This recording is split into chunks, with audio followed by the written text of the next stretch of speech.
Muy buenas, chiquitines, aquí estamos nuevamente después de un largo y merecido descanso y ya con las pilas medianamente cargadas como para empezar este nuevo año.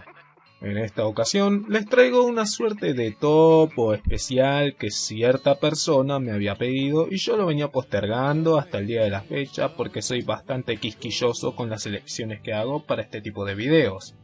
Y si bien esta persona me propuso la idea de hacer un especial sobre filmes de desastres naturales, lo distorsioné a mi manera y tiré más por películas post-apocalípticas, ya que de desastres naturales son pocas las que me gustan. Igual, para mí el concepto es casi el mismo, de todas maneras la humanidad se va al carajo. Hoy les traigo una selección personal de 5 películas post-apocalípticas, y va a ser medio variadito. Hay drama, ciencia ficción, terror, documental, todo para que la muchachada no se me aburra. Y voy a dejar de lado los ejemplos más conocidos, como la saga de Mad Max, Niños del Hombre y 12 monos, como para que la gente vea que hay otras películas de este género que no tienen nada que envidiarle a estas películas. Y ahora sí, sin más que añadir, pasemos al clip.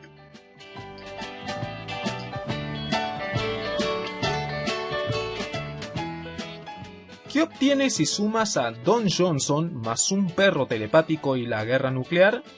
La película del quinto lugar. Matemáticas, hijo, con eso alegarás, pero los números no mienten. La película A Boy and His Dog, o lo que es lo mismo, Un muchacho y su perro, nos sitúa en el año 2024. Estamos ahí nomás, donde el planeta Tierra ha sido reducido a la nada misma porque se ha desatado la Tercera Guerra Mundial. Carajo, veo esto y no sé cómo se me ocurrió sacar este video en este preciso momento donde el mundo se está yendo al choto. Bueno, continuemos. Y han quedado pocos sobrevivientes de aquel nuclear desastre. 2 de esos sobrevivientes son Vic y su perro telepata Blood, quienes ahora se emprenden en buscar 3 cosas: comida, refugio y mujeres para satisfacer las necesidades sexuales de Vic. Carajo, me pregunto dónde habré visto eso antes. Pero en medio de esa búsqueda, y sin querer queriendo, se terminan topando con una civilización de mutantes subterráneos muy poco amigables. Esta película de L.Q. Jones, quien se animó a sacar sus dotes como director luego de deslumbrar como actor en películas como The Wild Bunch, no es exactamente lo que uno podría llegar a pensar con tal solo ver su nombre, que por su propuesta pareciera la típica comedia familiar tonta y sin sentido que uno podría toparse en el cable un fin de semana cualquiera. De comedia y ciencia ficción tiene bastante, pero no es ni por asomo una película para toda la familia. Primero que nada por cómo se trata el tema de la guerra y segundo por las excesivas referencias de índole sexual. Digamos que es la contracara de las películas post-apocalípticas de aquel entonces, que a la par de ser oscuras, trataban de dar a su manera algunas críticas sociales y un punto de vista muy amargo de la sociedad en sí. Aquí, sin embargo, es más que evidente que la película no se toma en serio a sí misma. Tan así que la verdadera estrella, y muy a mi pesar de que admiro a Don Johnson, es en realidad el perro Blood. Una vez que desaparece de la pantalla, la película va perdiendo el ritmo y en todo caso se torna aburrida. Como una contracara divertida y poco seria a lo que uno acostumbra, Un muchacho y su perro, basada en la serie de cuentos del mismo nombre que nunca leí, es, a mi parecer, una película que merece más reconocimiento del que tiene actualmente. No por su música, tampoco por su puesta en escena, ni tan siquiera por sus actuaciones, porque son en su mayoría medianamente decentes, sino por tirar un poco de aire fresco a un género serio en ese tiempo y que sigue causando risa hasta hoy en día. Si no me quieren creer que es disparatada, dejen que les cuento que en una escena, mientras Vic está viendo una película porno vintage todo así bien guarro y bien sucio, Blood se le acerca y le dice que está oliendo a una mujer a varios kilómetros de donde ellos están. En fin. Pasemos al siguiente lugar.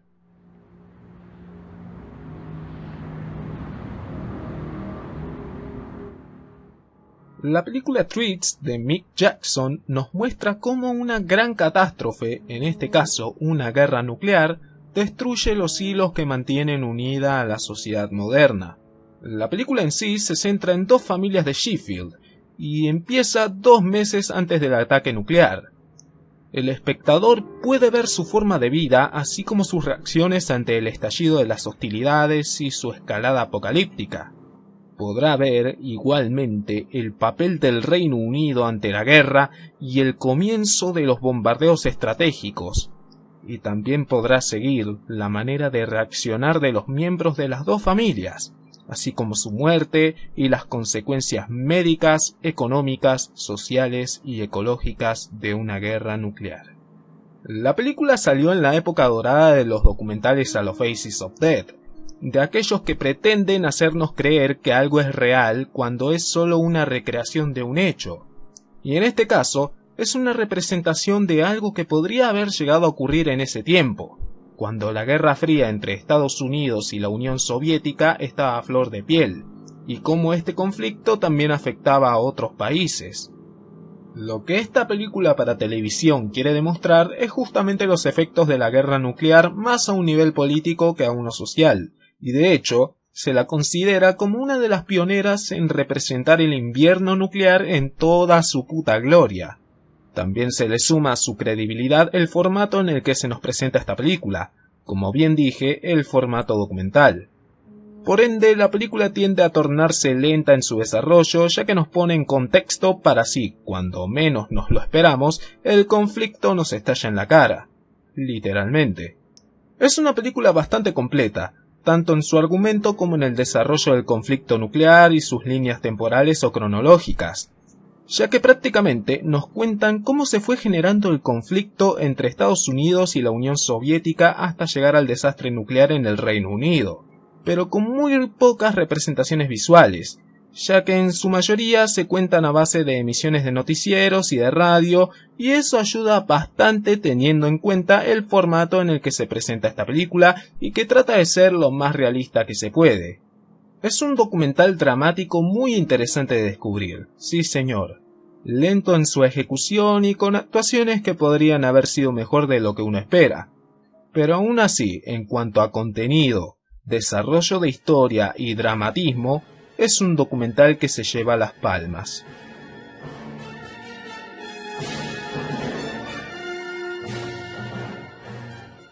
La película The Last Man on Earth, o lo que es lo mismo, El último hombre sobre la Tierra, nos cuenta que la humanidad ha sido diezmada por un terrible virus que ha convertido a cada persona sobre la Tierra en un vampiro sediento de sangre fresca. Y solamente el científico Robert Morgan ha resultado ser inmune a la plaga. Ahora Robert se ha convertido en el último sobreviviente de la especie humana, un cazador de vampiros y a la par la única persona capaz de encontrar una cura para esta barbarie. La premisa de la película puede que te sea un tanto familiar, ya que la misma es una adaptación del libro Soy Leyenda de Richard Matheson, libro el cual tuvo otra adaptación con Will Smith que, a mi juicio, que si no fuese por el carisma del actor, sería otra película post-apocalíptica de domingo por la tarde. Ahora, volviendo a The Last Man on Earth, la película en sí misma estuvo bastante adelantada a su época, ya que casi nadie había planteado el tema de los virus esparcidos por el mundo como en esta película. No de una manera directa, sino de una que vamos conociendo por sobre la marcha y llegando, junto con el protagonista, a una conclusión: qué es ese virus y cómo combatirlo. La actuación más sobresaliente es la de Vincent Price por razones más que obvias. El tipo exuda carisma hasta por los pómulos. Y si bien es cierto que en esta película no se sale de la media de un tipo contra el mundo, aún así se las arregla para hacer una performance formidable. Lo mismo se podría decir de la trama de la película, que es una bastante correcta como concepto y parte de su desarrollo, pero se tiende a volver lenta más de lo necesario y hay situaciones que sobran dentro de la película. Puede que no sea una película tan devastadora a nivel emocional como la del puesto anterior y las que les tengo preparadas en los siguientes lugares, pero sí es una que se embebe de un suspenso e intriga más que inquietantes gracias a la excelente mano de Ubaldo Ragona a la hora de dirigir no solo a los actores, sino también a las cámaras. Esos planos quietos, fijos de unas ciudades no en ruinas, sino más bien vacías, carentes de presencia humana, te inquietan más que cualquier ser extraño que podamos ver dentro de la película. La película contiene escasas muertes, y los diálogos de algunos pocos personajes son muy mediocres. Pero eso no quita que la película, pese a sobreextenderse más de lo necesario, pueda resultar bastante entretenida para el cebado de la ciencia ficción más primitiva. Aunque no quedan muy en claro algunas cosas, pero por lo general es una película sobreextendida, sí, pero bastante redonda en ciertos aspectos. Una producción italoamericana bastante curiosa, y que a mi juicio tiene una predecible, pero aún así genial conclusión.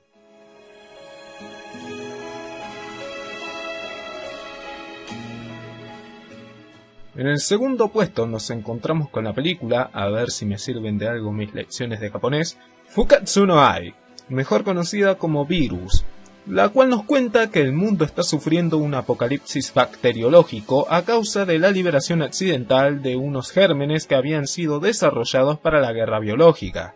En la Antártida, donde el frío extremo no permite la proliferación de estos gérmenes, algunas personas intentan sobrevivir y planean repoblar el planeta. Esta producción japonesa es una bastante curiosa, ya que su director, Kinji Fukasaku, es japonés, obviamente. La película entera ha sido rodada en Japón, pero el cast se compone por actores netamente norteamericanos de una amplia trayectoria.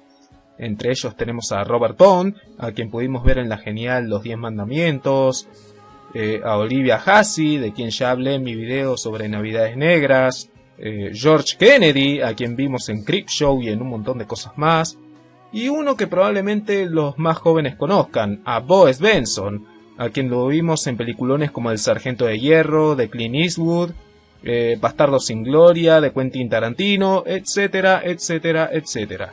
Es algo raro de ver, no por los actores en sí, ya que como vieron son asiduos de este tipo de películas, sino del conjunto en sí mismo. Aún así, cada actor tiene los pies bien puestos sobre la tierra en cuanto a sus interpretaciones se refiere. La película prima más el diálogo y la situación por sobre la acción, por lo cual hace que la película se haga bastante lenta.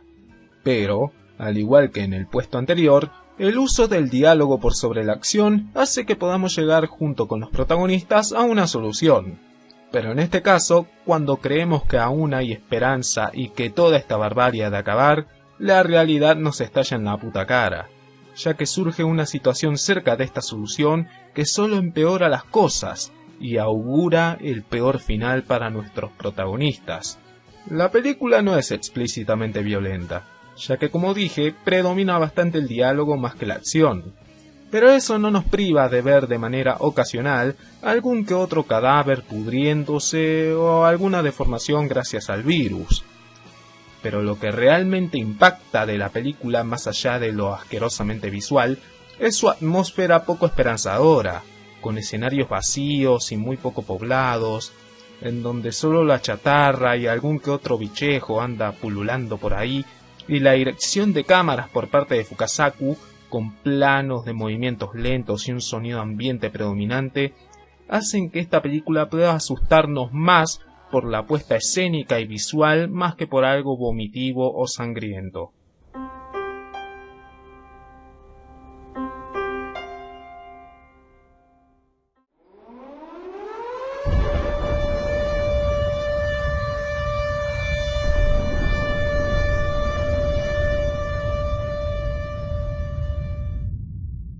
Un día estás tranquilo, pensando en tus asuntos, viviendo el día a día, y de la nada todo se va al carajo por un conflicto en el que no tienes nada que ver.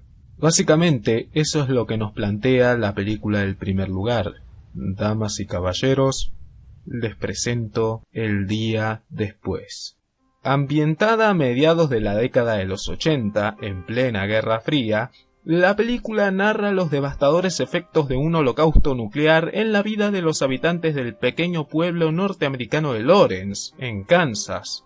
Sus habitantes hacían su vida normal, muchos de ellos ajenos a la creciente tensión entre los Estados Unidos y la Unión Soviética, junto con el resto de los países de la OTAN, por un conflicto en Berlín. Pero cuando la guerra estalla, la cercanía de Lawrence a una base de misiles nucleares norteamericanos firmará la sentencia de muerte a la mayoría de sus habitantes. Lo que nos plantea esta película de Nicolas Meyer es lo opuesto a lo que vimos en Treats, pero similar en ciertos aspectos. Mientras que en aquella película se explora más el tema desde un lado sociopolítico y en formato documental, aquí, si bien se nos tira data constantemente sobre el conflicto entre la Unión Soviética y Estados Unidos, el fuerte de la película es la acción de los protagonistas antes y después de la gran explosión, que, dicho sea de paso, la secuencia de la misma es un gran ejemplo de lo que dije previo a esto. Cómo todo puede irse al carajo en cuestión de segundos sin que sea netamente tu culpa.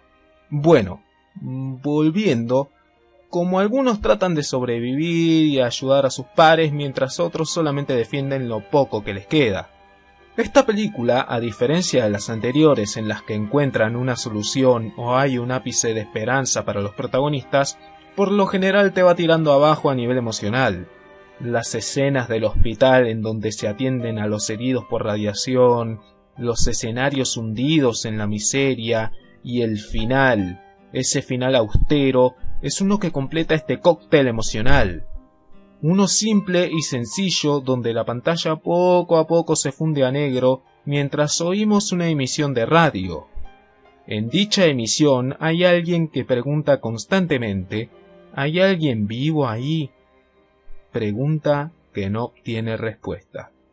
El orden cronológico del conflicto es muy diferente al de la ya citada Treats, ya que aquí se nos cuenta que todo empezó con el Pacto Varsovia por parte de la Unión Soviética, con el objetivo de intimidar a los Estados Unidos para que se retiren del Berlín Occidental. Cuando Estados Unidos no da marcha atrás, las divisiones acorazadas soviéticas son enviadas a la frontera entre Alemania Oriental y Occidental, y Estados Unidos emite un ultimátum para que los soviéticos se retiren del bloqueo o será interpretado como un acto de guerra.